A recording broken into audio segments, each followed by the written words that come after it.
Yo, what's up guys? For today, magluluto tayo ng pacham.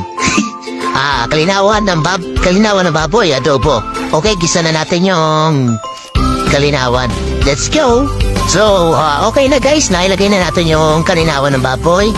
And then, sunod na natin yung jowa mo, may toyo. Hayaan mo lang siya, okay, hanggang sa kumulo ang dugo niya sa'yo. Focus ka lang sa goal.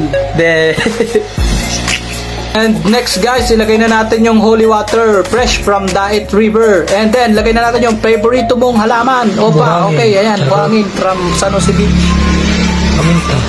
Ay, naku madi, pag natikman mo itong luto ko, papasabi ka ng chalap-chalap madi!